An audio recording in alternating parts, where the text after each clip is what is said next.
Какво е харп? Въобще за какво става въпрос, като казваме климатично оръжие? Има ли връзка с земетресението в Япония и аварията в Фукушима в Хаити? Защо в САЩ има минус 50 градуса, в Австралия плюс 50? Какви са тези температурни аномалии? Какво въобще е харп? Вижте.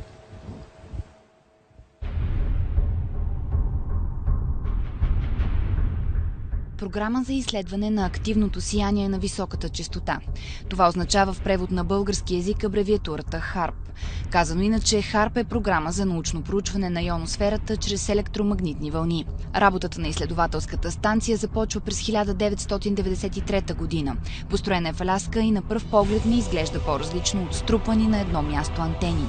Парадоксалното е, че програмата се ръководи едновременно от военно-въздушните и военно-морски сили на САЩ. Не след дълго се появяват и теории, че зад ХАРП се крие нещо повече, като например странни експерименти за промяна на климата, за контрол на съзнанието и дори за предизвикване на земетресения. Учени определят ХАРП като нов вид оръжие, което със своята милион-ватова мощност може да усили бури, да предизвика суша или потоп. Дали това е възможно?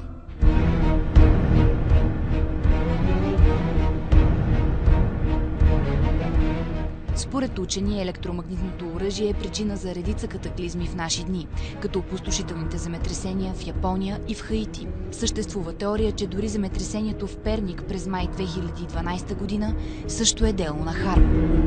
Освен на природата, американското изобретение може да влияе и на нас, хората. Или поне това са се опитвали многократно да докажат изследователи. Според тях, различни честоти, които ХАРП излъчва, могат да ни докарат главоболие, мигрена и нарушения в сърдечния ритъм. През 1998 година Европейският парламент признава страничните ефекти от ХАРП и призовава да се изготви зелена книга за последствията на военните действия върху околната среда. Тази идея обаче е отхвърлена под натиск от САЩ.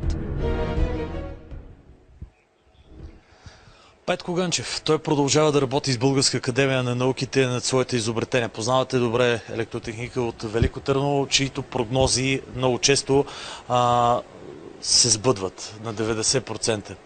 Видяхме какво е ХАРП. Видяхме една смърт на едно момче. Някой ще ни упрекне, че проявяваме някакво си черно чувство за хумор, като смесваме тези две неща. Добро утро на зрителите. Сега, първо само искам да направим една демонстрация на нещо напълно законно, мини ХАРП в радиолюбителски обхват, за да видят зрителите какво представлява въпрос. Това е мини, а те вече могат да си представят за какво става. Сега само дръпни се за момент. Да се дръпни. Защо? Защо? Така, по обясними причини. Дръпни се. Така. Ето, значи, добре, включвай. Малко по-силно говори Петко, за да видим. Ето, това е излъчването. Спокойно, няма. Ето, това е излъчването от мини ХАРП. Ето го. Така, значи, ето го и от тук, и от другата страна, която е. Виждате. Така, давай, изключи го долу. Така. Какво е това? Хайде, обясни ни. Това е мини ХАРП, така ли? Да, значи това е напълно законно радиолюбителско, 10 пъти по-мощно от GSM клетка в радиолюбителски обхват. Какво направи в момента? Значи направих демонстрация на СВЧ вълни, на практика, с мощност 200 вата. На български, Петко, моля те. На български. Значи, това е 200 вата, а това, което е в Аляска е 1 милиард вата. Това нещо променя ионосферата, с пръскането на самолети допълнително опроводяват Земята и на практика с модулация. С ниска модулация може да въздействат върху Земята, могат да въздействат върху климата. Така, когато се модулира с човешки глас, това нещо могат да бъдат зомбирани хора, т.е. да им се насочва мисленето в определена посока. Масово се използва в държави за... Знаеш, че ще ни помислят за крайни и за в момента, че говорим някакви врелени кипели. Това е истината. Просто давам пример. Пустинна котка. Това е също ХАРП, която може да насочва вълни към определени хора. При това положение им вдига температурата и те просто бягат. Какво за самолетите? Я кажи, защото наскоро се дискутираше. Значи ето го.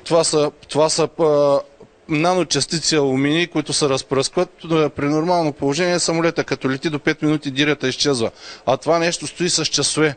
На практика става като една скара, опроводява се и там, където има нужда, да речем. Къде са тези снимки и какви са тези хора?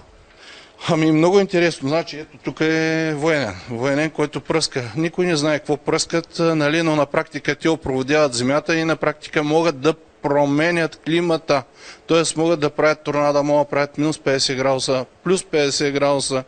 могат да правят бури, каквото искат могат да правят. Кои са те? Кои са? Каква е тази теория на конспирацията? Теорията е, че при промяна на ионосферата на практика това нещо оказва влияние на цялата земна атмосфера. Това е всичко като скачен съд на едно място, като се промени и всичко останало е. Така е, това е истината в общи линии. Може да въздействат с все вече вълни с модулиран глас върху хора. Това нещо, тия опити продължават още от миналия век, от 50-те години. Добре, това реално ли е в България? Може ли да се случи един политик? Вижте, аз не зная политик дали го използва в България, но предполагам, че може да има и мобилни такива станции. Станислав, конкретния случай, понеже намесихме едно семейство от Горна Оряховица, една мистериозна смърт, за която от вътрешна информация от полицията имаме нямато обяснение.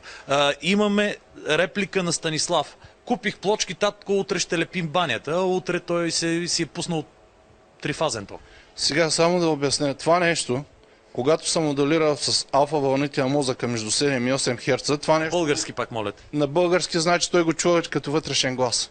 Това е положението. Значи даден човек може да го зомбира при това положение. Нали? Може да смята, че е фентази, но това е реалността. Тоест даден здрав човек, абсолютно прав, на практика може каквото иска това нещо да го свърши. Това нещо е реално. Харп. Да. Това Харп ли? Този военен, който стои до алуминиевите частици, които разпръсква и като гледаме самолетите всеки ден, които оставят трайни дири, какво е това? Никой не знае. Значи може да бъде зараза, може да са наночастици, може да са всички неща, може да ни подготвят. Преди не е ли газ на реактивен самолет, който гледаме и стои по-долу? Не. Това нещо всички пилоти казват, максимум до 5 минути дирята изчезва след него. Хората гледат, виждат самолета, лети дирята. И 30 минути. 30 не. Значи тук стои с часове при това положение. В общи линии. Просто трябва да се направи земен радар, който да засича до тази височина опроводяването, за да може да се докаже, че това нещо наистина е опроводяване, наистина са някакви наночастици. Защо се прави, Петко? Дай пак в теорията на конспирацията да се върнем към оня филм с Мел Гибсън, който всички го мислеха за луд. Да. Сигурно и тебе те мислят за луд. Сигурно и че обръщат... Мога да им извадя документи преди месец от академията, че съм абсолютно здрав. Якът бих нищо няма на практика. Абсолютно. Това нещо е реалност. Петко, моля те, имаме въпрос от студиото. Колегите също искат да се намесят, да ни допълнят. Мартин, само да питам господин Ганчев, възможно ли е Харп да влияе повече, когато човек е в самолет и е на по-висока височина? Дали случайно Харп не влияе по-силно, когато си в самолет, например, защото имаме примери за хора, които по някакъв начин странно се държат, само когато пътуват със самолети? Разбрах. Харп. Може ли и влияе ли, ако си в самолет? Пътуваме в самолет. По-силно ли е влиянието на Харп, ако пътуваме, защото има хора със странно поведение, пита колегата Вито, като пътуват с самолет. Има ли значение въобще надморската височина? Сега само да обясня, няма никакво значение надморска височина, има значение отвора на стъклото. Значи все вече вълните, които са 300 ГГц, спокойно могат да минат през самолетното стъкло. Това няма никакъв проблем. Ако това нещо е модулирано, няма никакъв проблем дори на хората, които са в самолета, да окаже това нещо влияние. Нали? Това е съществуваща система. Също GPS-а на пчелите. Пчелите много, които замряха. Кажи за пчелите. Чу се, скоро ще слагаме чипове на пчелите. Глупости. Как ще да бъде с мравките си едно да ги маркират? Хай сега, мятат ни по върбите. GPS-а на пчелите се губи от Харпа. В общи линии и умират. Така седят си пчелния рой, фаща пътя и заминава, никой не може да разбере. Добре, защо не се знае толкова много за Харпа, тъй като от 1993 година тази система се пази в някаква тайна, говори се за триене на записи, за някаква мистика, което засилва допълнително теорията на конспирацията. И значи, вижте сега, има апаратури, с които се засича, да речем, изменението, да речем, нискочастотното на Земята и след това, примерно, е контролирано земетресение. Как да се предпазим, Петко, от Харпа? Има ли възможност за защита обикновения човек, който страда дори понякога от параноя, че може да го записват, а пък камо ли да му влияят на ума? Сега, гледал съм, значи, томографски снимки на мозък, на два вида човек.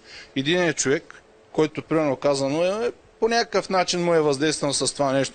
Областта на мозъка е много разширена, а когато е вярващ човек, на този човек абсолютно никаква промяна. Той човек трябва да има вяра. Има ли вяра, няма значение в какво. На него не може да му се въздейства. Това е доказано.